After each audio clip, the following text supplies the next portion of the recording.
할렐루야, 반갑습니다. 알기 쉬운 성경 개관에 오신 여러분을 주님의 이름으로 환영합니다. 네, 오늘은 알기 쉬운 성경 개관 누가복음에 대해서 함께 나눠보도록 하겠습니다. 누가복음은 어떤 성경일까요? 누가복음은 사복음서에서 이제 사회적 약자에 대한 관심도가 굉장히 높은 성경입니다. 왜 누가복음이 사회적 약자에 대한 관심도가 높은지, 그리고 그 속에서 어떠한 메시지를 주고 있는지 함께 살펴보도록 하겠습니다. 먼저 누가복음의 배경을 함께 나눠보도록 하겠습니다. 누가복음의 기록 시기는 마가복음이 50년대 중반쯤으로 우리가 함께 나누었습니다. 그리고 마태복음이 70년 전후 그때쯤 이제 예루살렘이 무너진 그 이후에 기록이 되어졌다고 함께 나눴는데요. 누가복음은 50년대 후에서 60년대 초에 기록이 되어진 걸로 많은 학자들이 추측을 하고 있습니다. 누가복음은 저자 누가가 기록을 하였는데요. 이제 데오빌로 가카라는 수신자가 정확하게 기록이 되어져 있습니다. 이 데오빌로 가카에게 누가복음을 기록해서 이제 전달하는 목적이 되겠고요.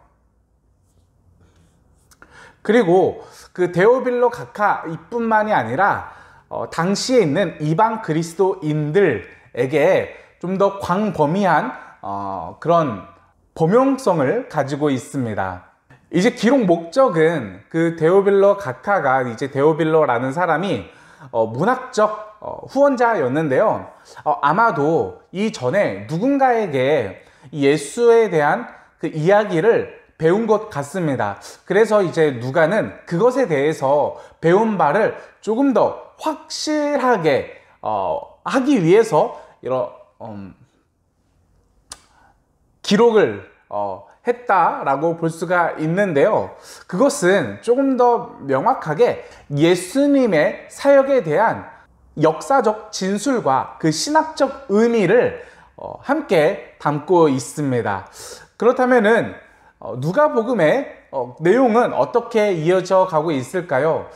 지난번 우리가 마태복음을 나누었을 때와 너무나도 그 흐름이 굉장히 비슷하게 흘러가고 있습니다. 초반부에 예수님에 대한 서론부가 나오고요. 그리고 예수님의 사역이 뒤를 잇고 있습니다. 이제 서론부에서 조금 더 특이할 점은 세례 요한의 등장으로 이제 예수님의 그 서론이 시작이 되면서 이 서론부가 굉장히 길게 잡혀 있다라는 점입니다. 그리고 예수님의 사역이 갈릴리 사역과 유대 사역의 그 흐름이 굉장히 비슷하게 가고 있습니다.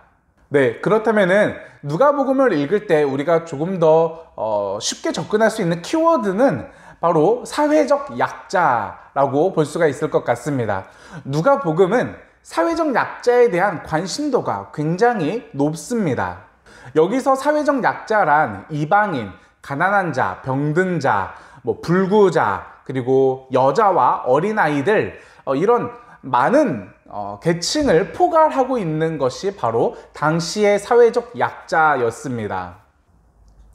이 말은 예수 그리스도를 통한 이 구원의 대상이 굉장히 열려있다, 모두에게 열려있다라는 구원의 보편성을 말해주고 있는데요. 어떻게 이 사회적 약자들을 향한 예수님의 가르침이 구원의 보편성을 말해주고 있는 것일까요? 그것은 예수님께서 태어나실 때 천사가 이렇게 말을 하고 있습니다.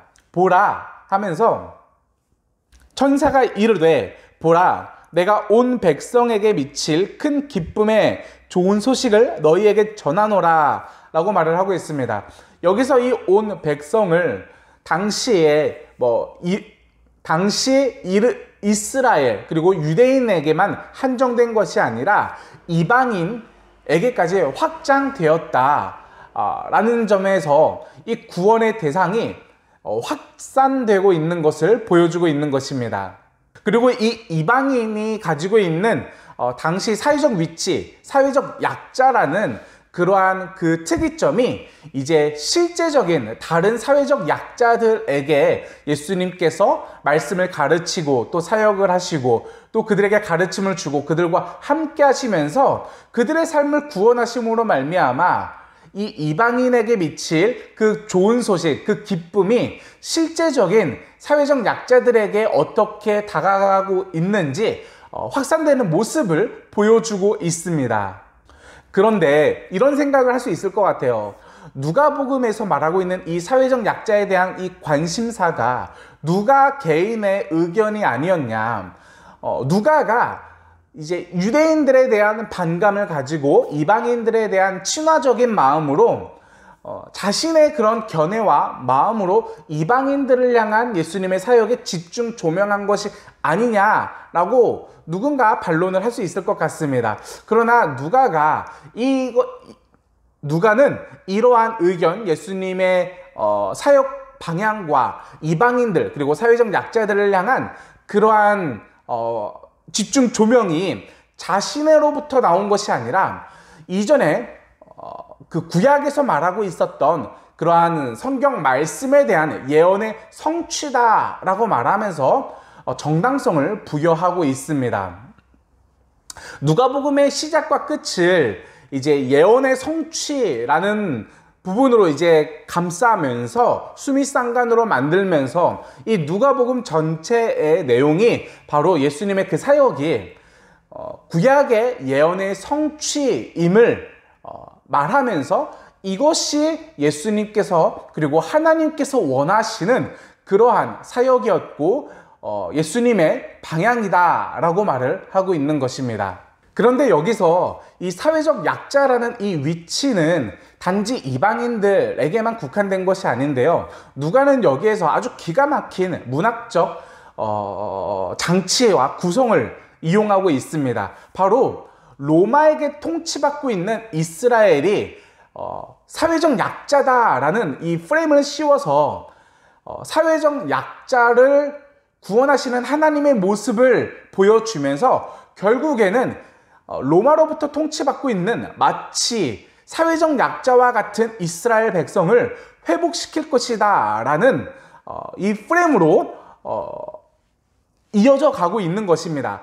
그러니 결국 무엇이겠습니까? 사회적 약자를 구원하는 하나님의 모습 속에서 이스라엘을 구원하시는 하나님의 모습을 또 보여주고 있는 것입니다.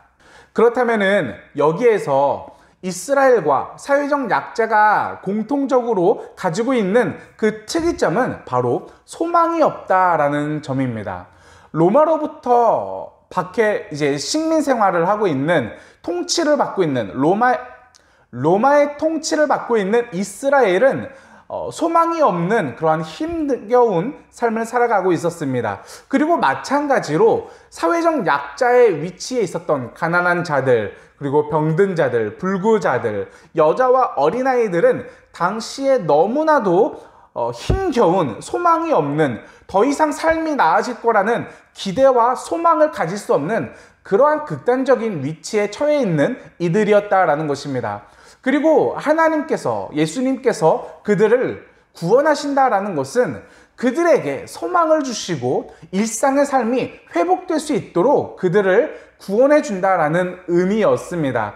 그렇다면은 로마의 통치로부터 하나님의 통치로 구원받는다라는 이 말은 이스라엘 백성들의 그 일상의 삶이 회복되어진다라는 의미로 우리가 이해할 수 있습니다. 네, 마지막으로 하나님 나라 관점으로 읽는 누가복음 함께 나눠보도록 하겠습니다. 우리가 조금 전에 나누었었던 내용이 조금은 반복되는 내용일 것 같습니다.